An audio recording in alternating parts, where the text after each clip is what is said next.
The film opens at a party where Andre is watching a girl named Ramona dance from across the room. He is immediately taken. His friend Silvu gives him the kind of encouragement that friends give at parties: a banana, a push, some confidence, and Andre works up the nerve to go dance with her. Things seem to be going fine until he excuses himself to use the restroom, where he discovers something so horrifying in the toilet that it wipes his mind clean of everything else. When he comes back, Ramona is still there. Their moment is immediately torpedoed when another guest loudly announces to the whole party exactly what Andre found in that bathroom. Andre tries to make a joke of it. It does not entirely work. A few days later, there is another party. Silvu and their friend Eileen are on the couch again running the same playbook. This time, with the combined weight of their encouragement behind him, Andre finds something closer to genuine confidence and goes to dance in front of Ramona. She takes notice. She has been telling her friends that she has never been with someone completely without experience in these things, and there is something in Andre that seems to register. She joins him. Later, she takes him to a private room and presses him down onto the bed and starts to undress. Andre does something that completely surprises her.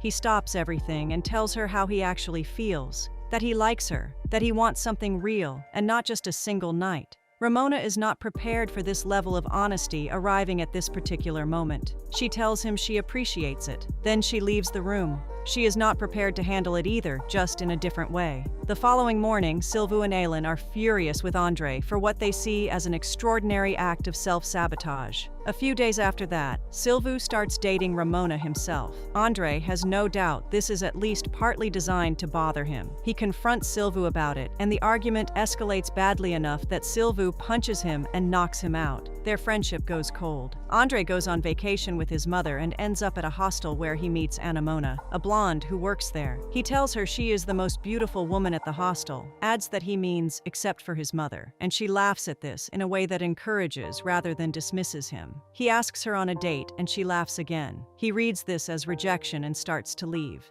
Then she suggests a walk on the beach instead. That evening, they walk along the water and something real begins. Ramona mentions that she has a boyfriend. Andre does not abandon the situation. He asks if he can kiss her. She says he will have to earn it. He starts singing. The next day, Andre gets dressed with some effort and goes to find her. Ramona meets him with difficult news. She has been fired because someone saw what appeared to be a boyfriend leaving her room at night. She also tells him her actual boyfriend is on his way. She does not see a future for the two of them. On the drive home, Andre gets a text from Ramona saying Silvu has hurt her. He rushes to her apartment. They argue. Andre says what he thinks, that Ramona has been using Silvu to get to him, that she still has feelings. Ramona threatens to call the police, and he leaves. When he gets back to school on Monday, everyone is hostile. Ramona has told a version of events that casts Andre in a very poor light, and the school has accepted it. People are throwing things at him. He goes home to his mother, who listens to everything and concludes that Ramona would not be doing all this if she did not still care about him. She also asks about Ramona. Andre does not have her contact information. He decides to get it.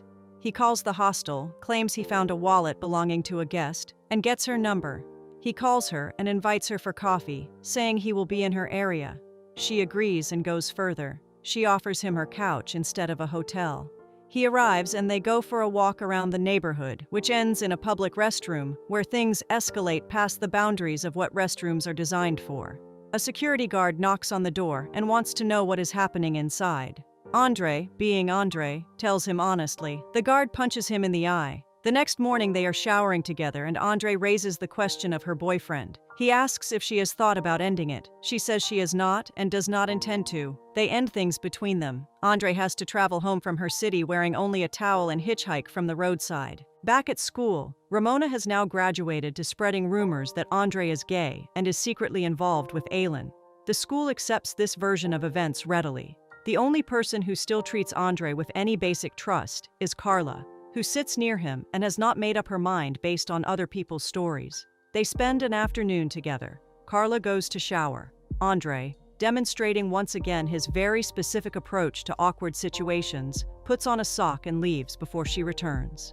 The next morning, Aylin shows up at Andre's place. He is concerned that a misunderstanding about their friendship has been making things harder for Andre.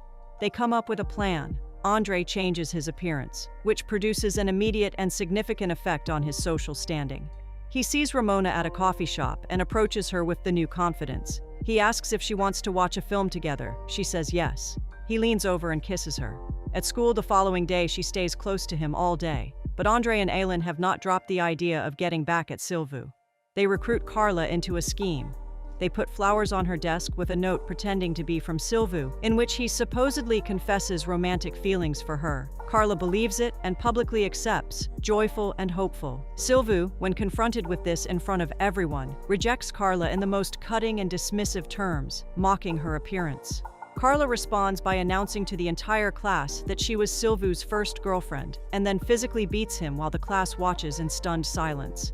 That night, Andre takes Ramona to the roof of a church. They drink wine together, and the tension between them finally resolves into something warm and mutual. They kiss.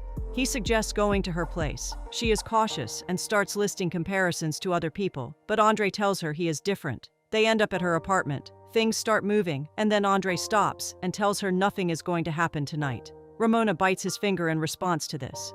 The next morning, she finds him, apologizes, and tells him she wants to be his girlfriend. They agree to be together properly. Things are genuinely good for a while. Then Andre gets a message from Ramona. She is in the city and wants to see him.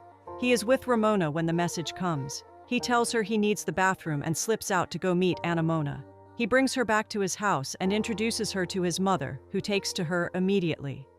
Later that evening, Ramona calls asking to spend time together. Andre says he cannot. She suggests the next night. He says no to that too.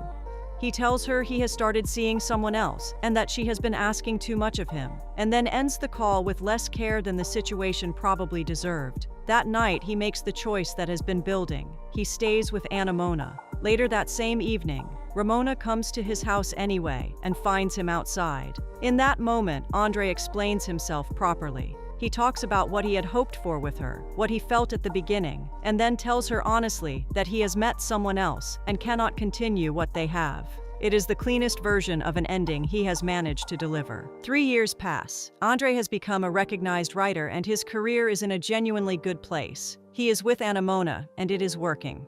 One evening, he runs into Ramona at a bar. The conversation that follows is not entirely comfortable. Ramona admits she thinks about him even when she is with someone else. Andre is honest and clear with her. There is nowhere for this conversation to go. He is committed to Ramona and means it. Ramona offers to drive him home and he accepts. In the car, she keeps trying to open a real dialogue and he keeps sending messages to Ramona. This frustrates her enough that her driving becomes alarming. Andre talks her into pulling over. She tells him her current relationship is not going well. She puts her head in his lap and talks about it. He listens the way he has always found it easier to listen than to manage what he says. He gets home and is ready to talk to Ramona. She is not there. There is a message on his laptop telling him she has left. Andre sits with this and cannot hold back the emotion of it. Then something unusual happens. A version of Andre from the future appears and sits with him. The two of them begin a conversation about the choices that brought him to this moment and whether any of them could have been made differently. Andre examines what he could have done, specifically the night at the first party, the night he chose to go after Ramona when perhaps a different decision was available. He is not sure he would have been capable of making it then, but looking back now, he can see the shape of it more clearly. That is where the film leaves him,